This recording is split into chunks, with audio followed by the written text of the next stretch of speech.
Welcome to Square Notes, the Sacred Music Podcast.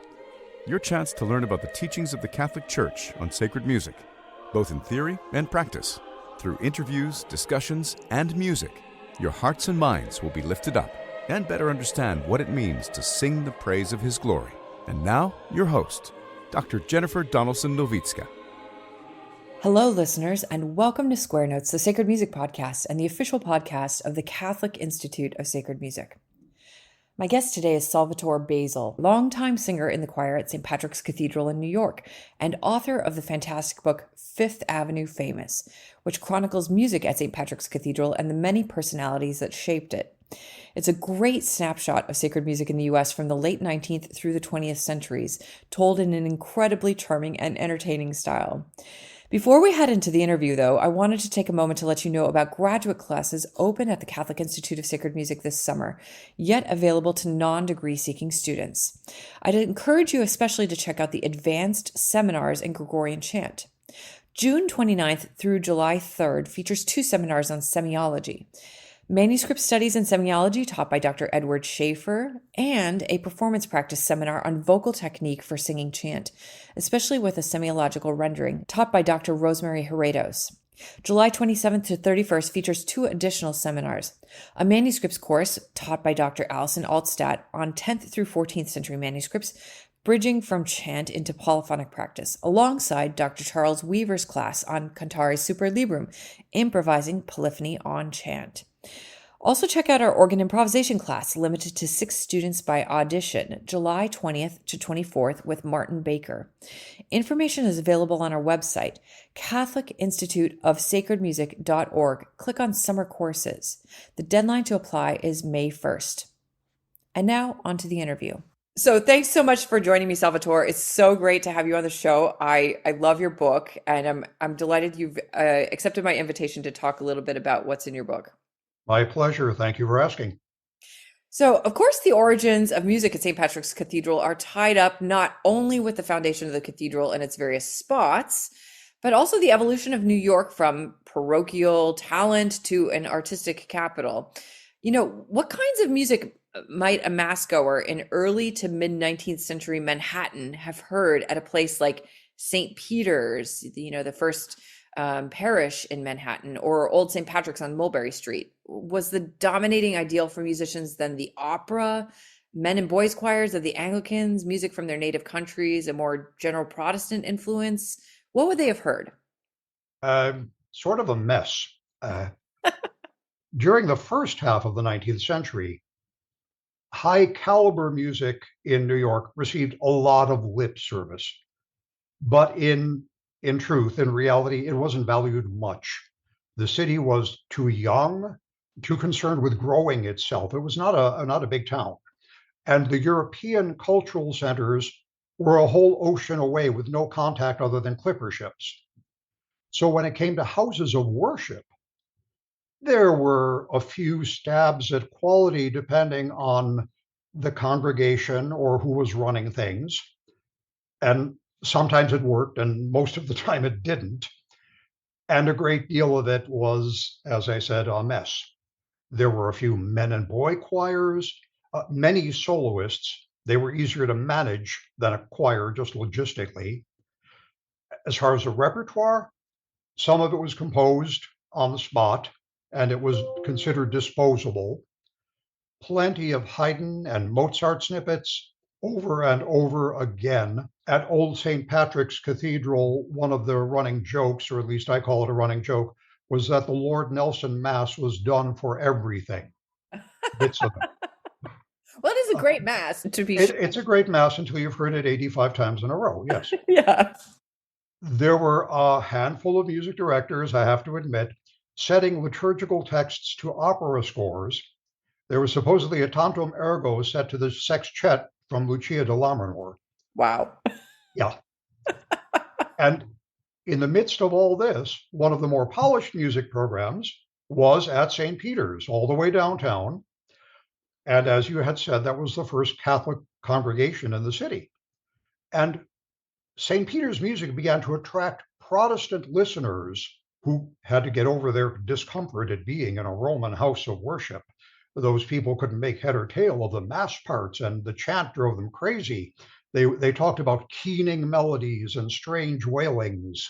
But St. Peter's had started a tradition of performing major works with orchestra.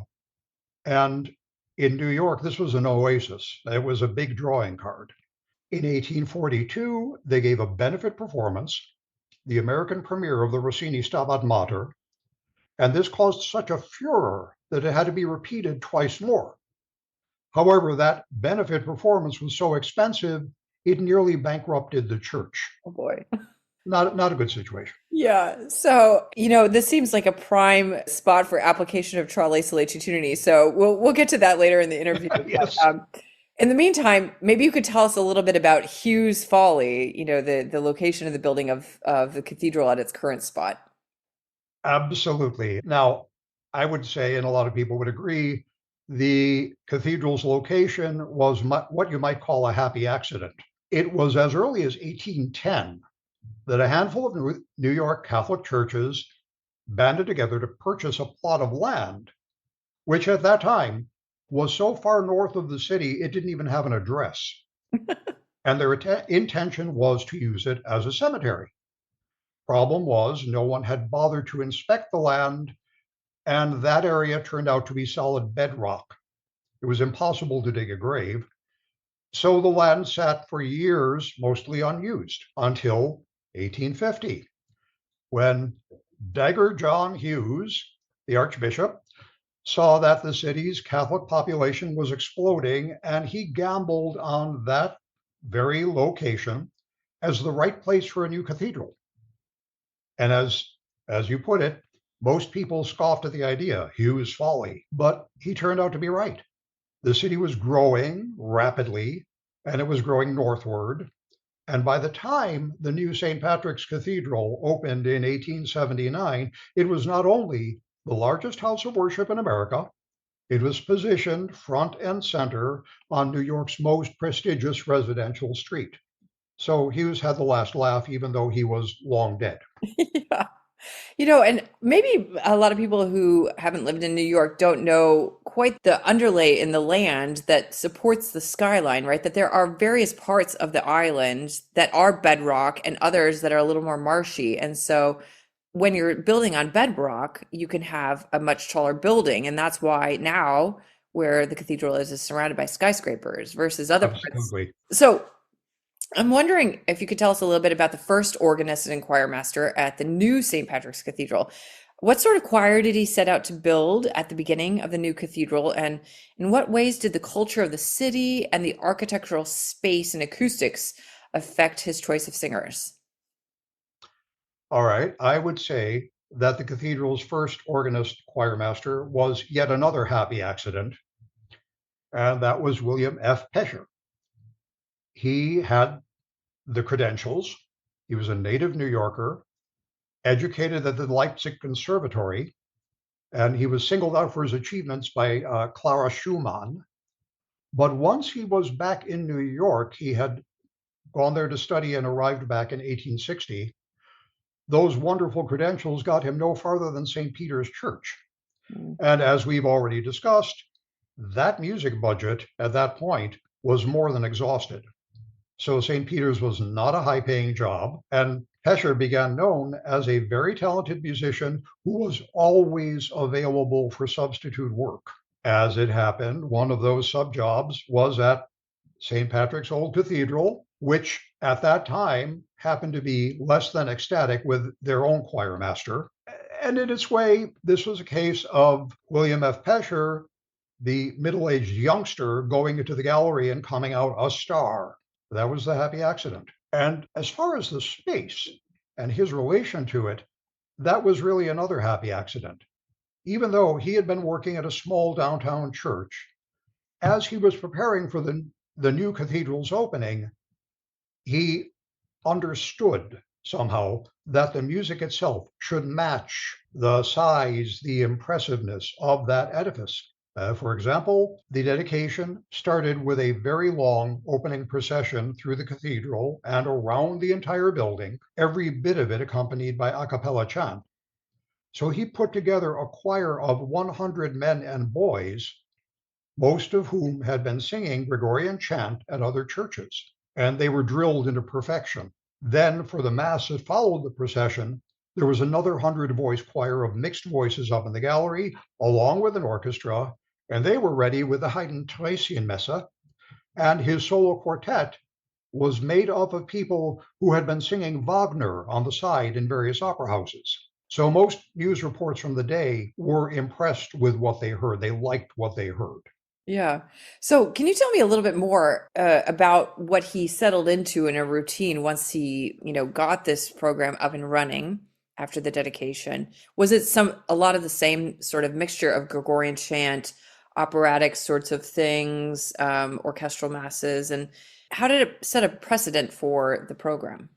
I will say that it took him a while to settle into it from a solo standpoint. He knew exactly what he wanted, and a lot of church singers in the day were accustomed to being, for want of a better word, divas. Many news reports referred to them as stars.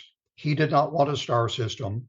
So for his first 10 years at the cathedral, he went through 11 soprano soloists, which is a lot. Yeah. That said, once he settled into it, it worked perfectly. And his choice of repertoire was everything. His music library contained over 200 different mass settings, he reported. He had Palestrina, Haydn, Mozart, Silas, Dubois, Beethoven including Beethoven's Missa Solemnis, Liszt, including Liszt's own Missa Solemnis. So the average Sunday visitor walked in expecting a well-rehearsed choir, a solid solo quartet, lush programming, mass parts with orchestral accompaniment, and one of the largest organs in the city. As to the result, the public loved it, other musicians loved it, the press loved it. The press referred to it as the model of Roman Catholic music in America. And not only the most famous, but having the most direct bearing on American music. That it was a golden era for music at the cathedral. It really was. I have to ask, where did he position the orchestra? Is it up in the gallery as well? Up in the gallery as well. Wow. And this must have been a crowded situation because the cathedral gallery was actually a different gallery at the time. And it was about, I'd say, 5 or 6 feet shallower than the current gallery. Which is already pretty small. Cheek to jowl. It was one surface and no raking of the seats. So everyone huddled, but apparently they made it work, I guess. Yeah, that sounds very squishy. Yes, it was very chummy, yes. So I'm wondering if we could talk a little bit about what the 19th century Sicilian movement had to say about the music at St. Patrick's, because what you're describing is something pretty contrary to, in parts of it, to what the Sicilians had in mind about what should be happening in the churches. The Sicilians hated St. Patrick's. They wanted chant, polyphony, and that was about it. And I repeat, chant and polyphony were being heard regularly at St. Patrick's. They chanted mass parts. They did the Allegri Miserere on Good Friday, which with Wagnerian type voices must have been impressive. But Pescher had an emphasis on vocal quality and musical richness, and in a way that went against the grain. So the Sicilian newspaper Lyra Ecclesiastica called the cathedral's music not remarkably devotional in feeling. And Pescher's response was pretty much to ignore that. So he just went his own way. Yeah. Well, I mean, the acoustics in the building are so challenging. And even now, there's like a really elaborate sound system installed in the modern era. But really, like your options were to have that 100-singer men and boys choir singing Gregorian chant, or to have the different tone of an operatic soprano or operatic quartet. I would say, just from my own experience there, that the acoustics were better than many people give them credit for being. There have been times when a cappella music has been performed from the gallery without microphones, whether it's because of a power glitch or someone not being there to flip the switch. And it turns out it's worked pretty well. For that matter, the Vatican choir was there a few years back, and they did the Allegri with the soloists in the gallery, not amplified. Mhm. And what I notice is it worked. Wow. So part of the biggest problem at the cathedral was actually the air conditioning. Air conditioning was installed in 1970, and there was just enough sound from the fans that it was blotting out part of the choral sound. A year later, the first microphone showed up in the loft. Hmm. Yes. Yeah. HVAC is usually the nemesis of Yes, music programs. Let's talk a little bit now about Pius X's motu proprio Troile Sollecitudini. And St. Patrick's was really the center of a very, very public reaction to the motu proprio. And it was later implemented in 1904 and 1905. But can you describe some of the reactions and implications of the legislation for the music program at the cathedral? absolutely. And I'll start by saying that the fact that there was a reaction is astonishing to me because, as we both know, liturgical musicians tend to operate almost in a vacuum nowadays. But the motu proprio centered on Pius's declaration that modern church music had become, in his words, theatrical and unsuitable and operatic. He wanted music that was more church-like. Specifically, he wanted Gregorian chant. But there was another change that he wanted, and I'll quote him exactly. Singers in church have a real liturgical office, and women, being incapable of exercising such office, cannot be admitted to form part of a choir. These parts must be taken by boys. Unquote. That was published in the Vatican newspaper 3 days after Christmas, 1903. 24 hours later, the story had rocketed all the way around the world. Right. And for almost all of the following year, every publication everywhere was covering this story, and most of the attention was laser focused on the most famous Catholic church in America, St. Patrick's Cathedral. And there were reports on every move that the cathedral musicians made, speculating on what might happen. The cathedral administration handled things, I have to say, very badly, refusing to make any public statement one way or the other, either to the press or to the members of the music department, which only made things worse with rumors flying thick and fast. Mhm. And one reporter came all the way from Kansas City to get the story. And even though the music at the cathedral was exactly as it had been, and the women singers were still there, his story was headlined, "Pope to restore the Gregorian chant and drive women from the choirs." This kept snowballing. And by Easter Sunday, 1904, the New York papers themselves had banner headlines, "Women singers last Easter in Catholic choirs." And everyone in town wanted to see what would happen next. And there is a famous photograph of that year's Easter parade taken in front of St. Patrick's. And behind all the fashion show, you can see crowds pushing in at the cathedral doors, trying to shove their way inside. There were ticket scalpers hawking seats to each mass, and reporters kept trying to sneak up to the choir loft to find out if the women were crying. And they were. Mhm. And nothing changed at St. Patrick's until late September. Then there were more national headlines. Pope's wishes carried out, women banished from choirs. And one day later, the women were gone from the cathedral and from every other Catholic choir loft in the world.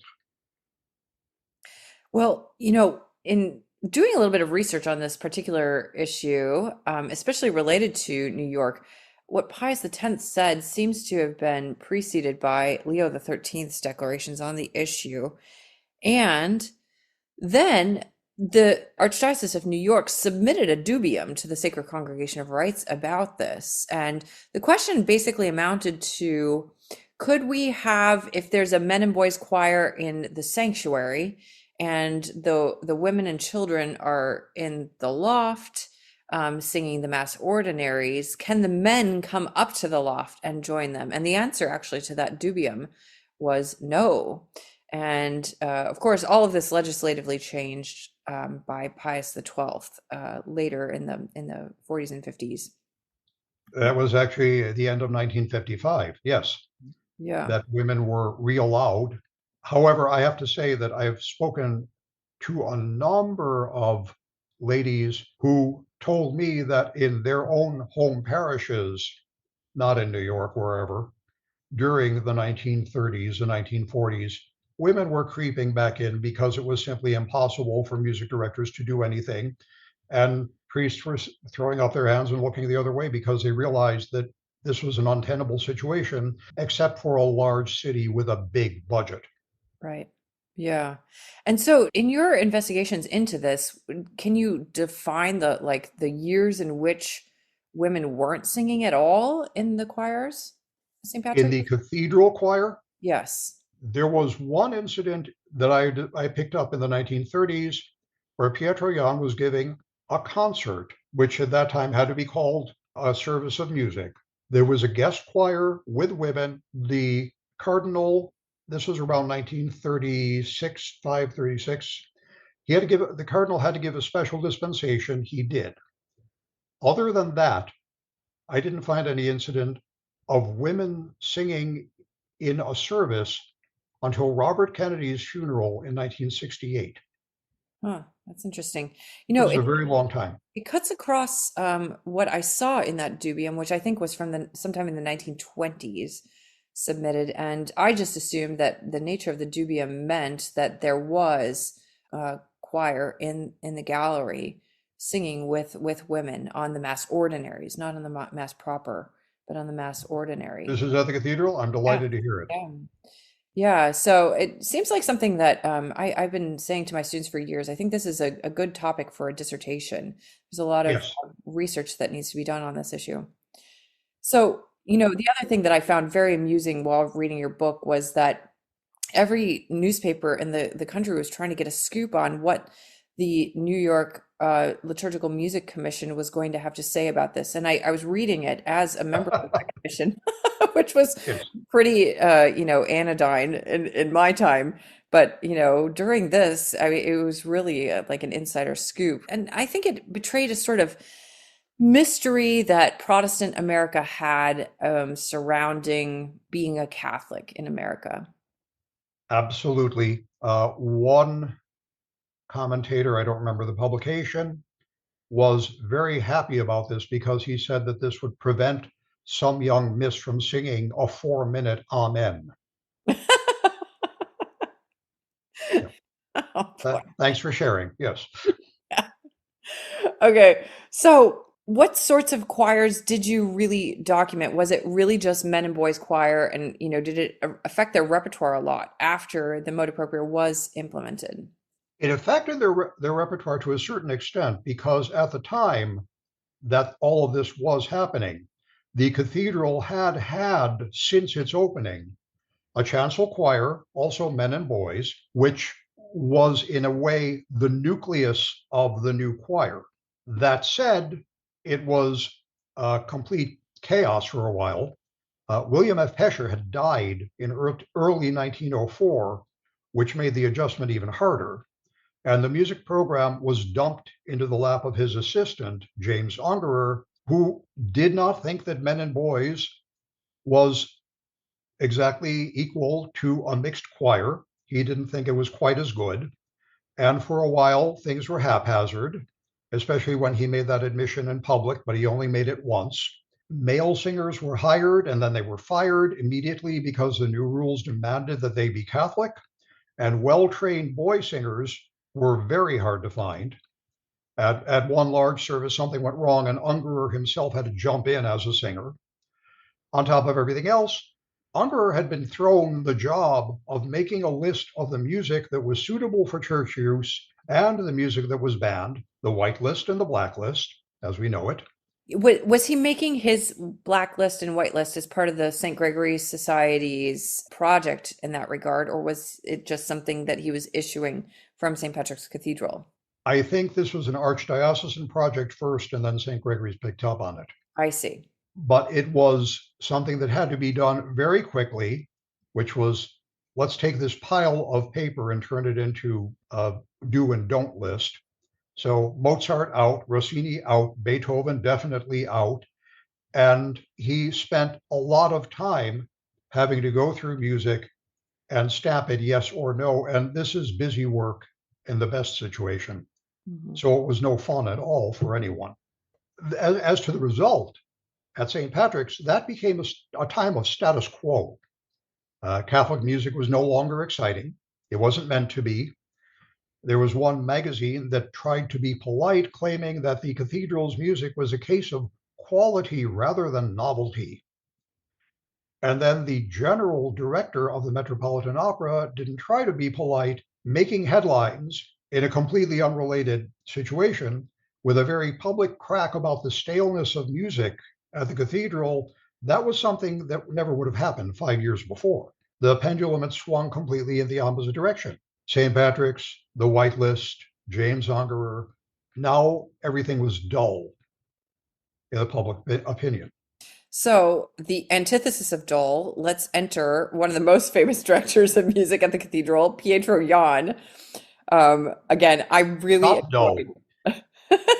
I really enjoyed reading your book and all these anecdotes and anecdotal stories that you tell about Jan in the book they're just hilarious. And he was a figure that was covered intensively by the media at his time, and he kept up a profile as basically an NYC, musical luminary. And so our listeners might know one of his most famous compositions, the Gesù Bambino. But Absolutely. what made Jan such a monumental figure in the city and in the history of the music department at the cathedral? Two things. He was truly very talented. And secondly, he was truly driven. I mean, he was a true Italian whiz kid. By the age of 15, he had graduated from 3 conservatories with first prize honors. He had a command performance before the king. He had a position, this is age 15, as an assistant organist for the Vatican. When he was 20 and some months, he met the pastor of New York's Church of St. Francis Xavier, who was visiting Rome and needed a new organist, and heard Jan and offered him the job on the spot. And that timing was perfect because Jan wanted to move forward, and New York was not only a musical center, New York was also the center of a whole national publicity system. By that time, a high profile New York musician or one who wanted to be high profile just needed a press agent in order to whip up nationwide interest. And Jan had the talent, he had the drive. He also had a real aptitude for networking, and this was sort of a new field. But as soon as he learned which phone calls to make and when, he was off and running. And soon he was a recitalist all over the United States. Then his pastor introduced him to James Ungerer, and these two men were complete opposites, but they became close friends. So when Jan wrote Gesù Bambino, its French text was supplied for the printed version by Ungerer. Its first New York hearing was at St. Francis Xavier. Its second hearing was at the cathedral. Jan began programming Ungerer's music at St. Francis and in his recitals, and Ungerer began programming Jan's music at St. Patrick's. Jan was an inveterate composer. He just could not stop composing. Jan opened a school for liturgical musicians. Ungerer joined the faculty. Jan became a hot property as a recitalist. Ungerer handled the bookings. Jan got married. Ungerer conducted the music at the wedding. Yeah. But as time went on, Jan began to outrun Ungerer. Jan was the organist for Caruso's New York Memorial. Jan was elected titular organist of the Vatican, a position that had never existed before. Jan was written up in Time magazine as an interesting personality. And when the tenor soloist of St. Patrick's booked a concert tour, his accompanist was Jan. Mm-hmm. So all through this, Jan was turning into a nationwide media celebrity, while Ungerer remained pretty much invisible. And finally, the St. Patrick's administration realized that Jan would be valuable to the cathedral. By 1929, Ungerer had been forced into retirement. and the music director was Pietro Jan. Now, that is when the cathedral's music entered its second golden era, and not even the Depression stopped that. Jan had lots of energy and lots of vision. He kept his men on the payroll and fought for their salaries when every church was cutting musicians. There was one high-level cleric who told him that people were not coming to church to hear his music. And Jan replied that they definitely weren't coming to church to hear his sermons. He knew his worth. He was having the time of his life, and he let the public know that. And he was more than comfortable in exalted company. This was the man who invited Fulton Sheen to dinner and gave him a joke shop knife that couldn't cut the meat. He served another priest soup with a dribble spoon. He played tricks on his dignified neighbors with plastic dog droppings.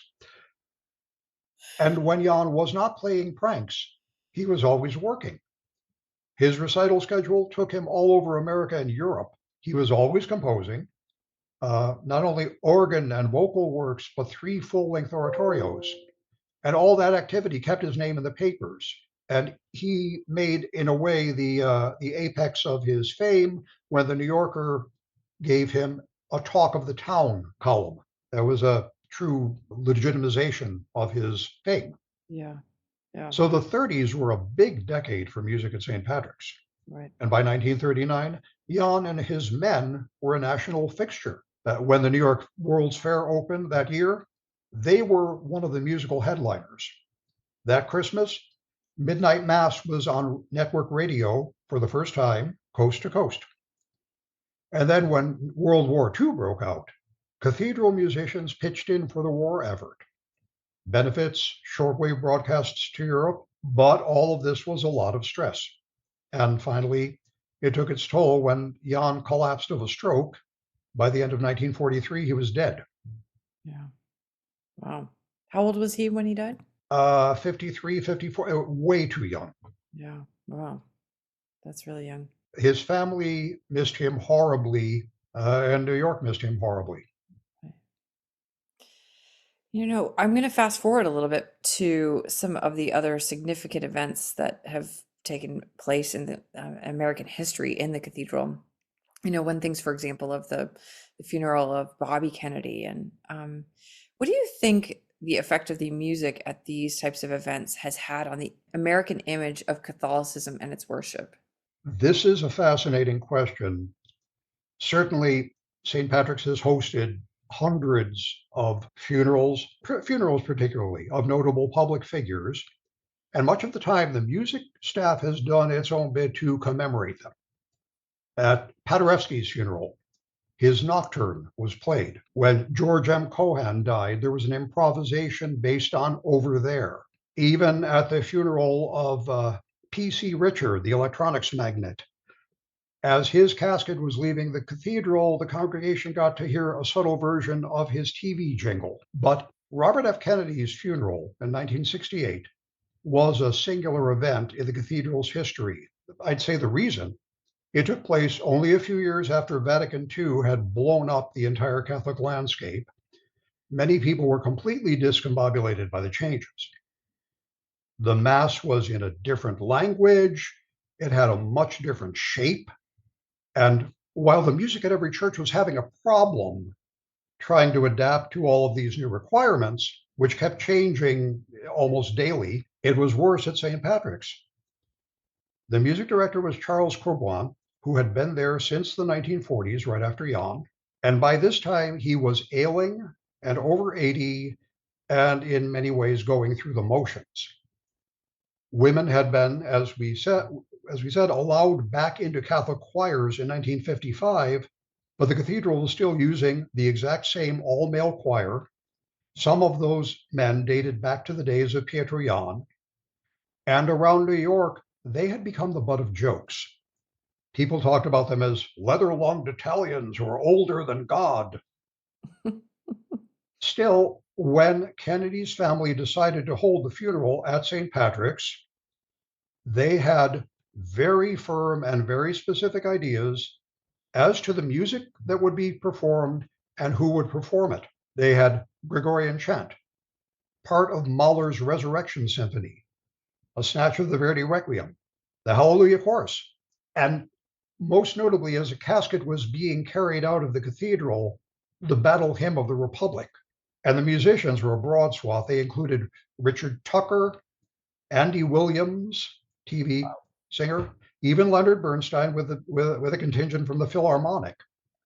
And the public and the musical establishment were very impressed. This was written up as a notable high point. That said, rather than pointing the way to a new standard, that service was seen by a lot of people as a farewell. And in retrospect, in many ways, Catholic liturgical music hasn't recovered. Well, thank you for taking us through this tour of the history, especially of the choral music at St. Patrick's. We don't have time, I don't think, to really get into the depth that the organ itself deserves in this episode. But I'm wondering how listeners can find out more about your book or your work. That's easy. The book is Fifth Avenue Famous. It's available through any online bookseller as hard copy or as an ebook. And I would say that nowadays, as opposed to when I started researching the book, the good news is that online information about liturgical music and about the history of liturgical music has become much broader, much more prevalent, much easier to find. So this is good news. Maybe there is a way back. I applaud you for the work that you've been doing with your men. So we will hope that there's a renaissance. Thank you so much, Salvatore. Absolutely. Thank you for having me. We hope you've enjoyed listening to Square Notes, the Sacred Music Podcast with Dr. Jennifer Donaldson-Nowicka. For more information about this episode, sacred music resources, or upcoming events, visit our website at sacredmusicpodcast.com.